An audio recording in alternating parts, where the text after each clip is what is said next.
अब आगे इसका एक छोटा सा वीडियो और सुनाता हूं आपको भाई और बहनों। ये निष्कर्ष इस अध्यात्म में परमात्मा के आशीर्वाद के बिना कोई नहीं निकाल पाएगा। ये अंधी गूंगी बहरी संगत केवल मनोरंजन करके आनंद ले सकती है।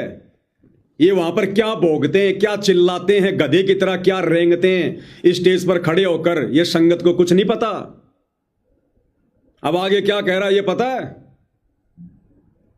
कि हमारी संत रामपाल जी से मिलाई होती है परिवार वालों की, और जब हम अब की बार मिलाई पर गए तो संत रामपाल जी को जैसे ही हमने प्रणाम किया, दंडवत प्रणाम नहीं। अब किया नहीं किया मुझे नहीं पता, लेकिन ये अपने मुख से हर बार क्या बोलता है, जब हमने उनको प्रणाम किया, प्रणाम हुआ, दूर से ही रामरमी हो गई, तो संत रामपाल जी ने सबसे पहले जाते ही हमसे क्या पूछा पता है? इसी के मुंह से सुन लो एक बार भाई, अच्छा लगेगा, क्योंकि दास तो फिर इनके खाल उतारेगा। सुनिए क्या कुछ कहा। मैं आपसे एक बात और साझा करना चाहूंगा। हमारी मुलाकात होती है संत रामपाल जी महाराज जी से, सरकार द्वारा आदेश है हफ्ते में एक दिन हमारी पारिवारिक मुलाकात होती है। जब हम मुलाकात पर गए, मुलाकात पर जाने के बाद संत रामपाल जी महाराज जी से प्रणाम होने के बाद संत रामपाल जी महाराज जी ने सिर्फ एक ही बात पूछी, क्या तुम्हारे किसान भाइयों के खेतों से पानी निकल गया? क्या तुम्हारे किसान भाइयों की खेतों में बिजाई होने लग गई? क्या तुम्हारे किसान भाइयों को और किसी चीज की और किसी सहायता की जरूरत तो नहीं है? तो सुन लिया भाई और बहनों आपने, संत रामपाल जी ने जाते सबसे पहले इनको क्या कहा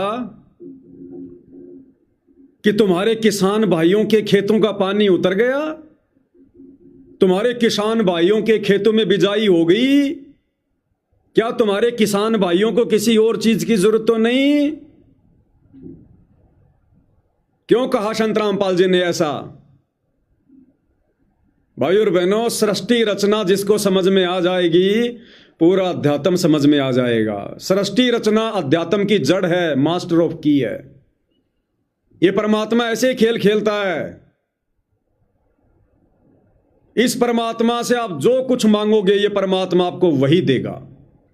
विधान है, और इस विधान का हम नाजायज फायदा ना उठा लें, इसके लिए गुरुजी हमें बार बार सत्संगों में कहते हैं, बच्चों आपने किसी चीज की डिमांड नहीं करनी चाहिए,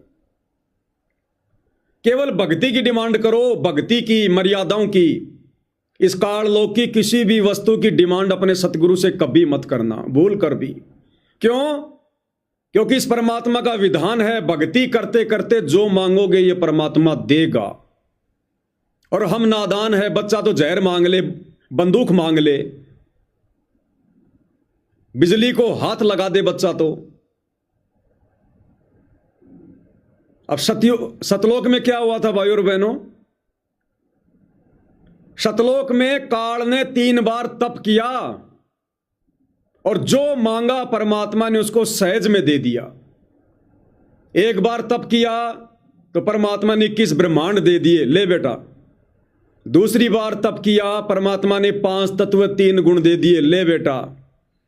तीसरी बार तप किया तो परमात्मा ने स्वीकृति दे दी कि जो आत्मा मेरे सामने कह देगी कि मैं काल के साथ जाना चाहता हूं, दे दूंगा। ये मना नहीं करेगा, ये, क्योंकि इसके विधान में मना शब्द है ही नहीं। काल ने मांग लिया, मिल गया, लास्ट में जाके वो पछताया, रोया। हम संगत वालों ने मांग लिया, हाथ खड़ा कर दिया, मैं काल के साथ जाना चाहता हूं, परमात्मा ने स्वीकृति दे दी, ठीक है बेटा, तथास्तु। आज हम सब गधे कुत्ते शुअर बनकर अपना भुगत रहे हैं, रो रहे हैं। इसलिए गुरुजी कहते हैं सतगुरु से कभी डिमांड मत करो भक्ति के अलावा। इन आश्रम वालों ने इस ज्ञान को आधार बनाया नहीं, और काल प्रेरणा से इन गांव वालों की डिमांड सतगुरु रामपाल जी के सामने जाकर पेश कर दी। अब भैया सतगुरु रामपाल जी तो दाता हैं, दाता दाता एक राम, भिखारी सारी दुनिया। और ये परीक्षा का समय है, सतगुरु मना नहीं करेंगे, चाहे जहर मांग लो चाहे अमृत मांग लो। चाहे भक्ति मांग लो, चाहे बकवाद मांग लो, ये परीक्षा का समय है, सतगुरु मना नहीं करेगा। परीक्षा के समय में विद्यार्थी टीचर से कहेगा जी मैं भारत की राजधानी बंबई लिख दूं, टीचर मना नहीं करेगा। चाहे दिल्ली लिखो, चाहे बंबई लिखो, अंत में जब परिणाम आएगा तब उसको भुगतना पड़ता है।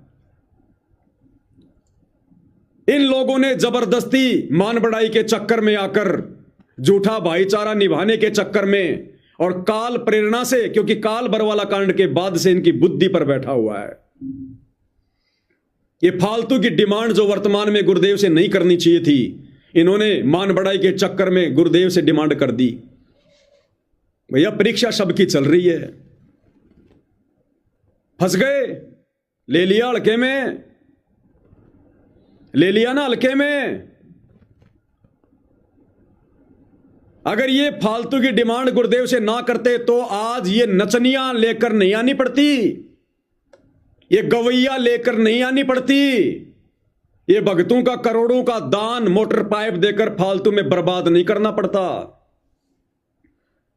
इतना समय और श्वासे तुम लोगों ने जो इन गांवों में जा जाकर मोटर पाइप दे देकर ये झूठा मान सम्मान करवा कर जो तुम लोगों ने अपना भक्ति धन जो बर्बाद किया, ये नहीं करना पड़ता। और भविष्य में जिस प्रकार से तुम दुनिया के लिए हंसी के पात्र बन चुके हो, तुम सतलोक आश्रम वालों के ऊपर आने वाले समय में चुटकले बना करेंगे, चुटकले। ऐसी नादानी, ऐसी मूर्खता, और परम संत के सत्संग सुनने के बाद, उनके भगत होने के बाद तुम्हारे नाम के चुटकले बना करेंगे, चुटकले। तो भाई और बहनों, आप और हम सत्सेवक भाई बहनों ने जो साथ संगति से जुड़े हुए हैं, देखो किस प्रकार से परमात्मा कैसी अजब गजब लीला करता है। आप और हमें भक्ति पर दृढ़ करने के लिए ये इन सतलोक आश्रम वालों की बकवादें बड़ी काम आ रही है। सतगुरु किन बातों से प्रसन्न होगा, किन बातों से नाराज होगा, कौन कौन से कर्म भक्ति मार्ग में जायज हैं, कौन से नाजायज हैं, आज इन्हीं सतलोक आश्रम वालों के कुकर्मों से हमें भली भांति पता चल रहा है। और हम दृढ़ होते जा रहे हैं, दृढ़ कि हे भगवान, ऐसी नालायकी, ऐसा घटियापन, ऐसा नंगापन, ऐसी अश्लीलता, ऐसी अभद्रता, हे परमेश्वर हमारे भाग्य में ना हो। हे परमात्मा, हम कभी काल के जाल में ना फंस जाएं, हमें तो बचा के रखना परमात्मा। हमें तो भक्ति दान दो, मर्यादा दो परमात्मा, डर डर के भक्ति करवाओ। ये बकवाद करते तो असंख्य जन्म हो गए, असंख्य जन्म। गधे कुत्ते सुअर बनने के अलावा इन बकवादों ने हमें कुछ भी नहीं दिया।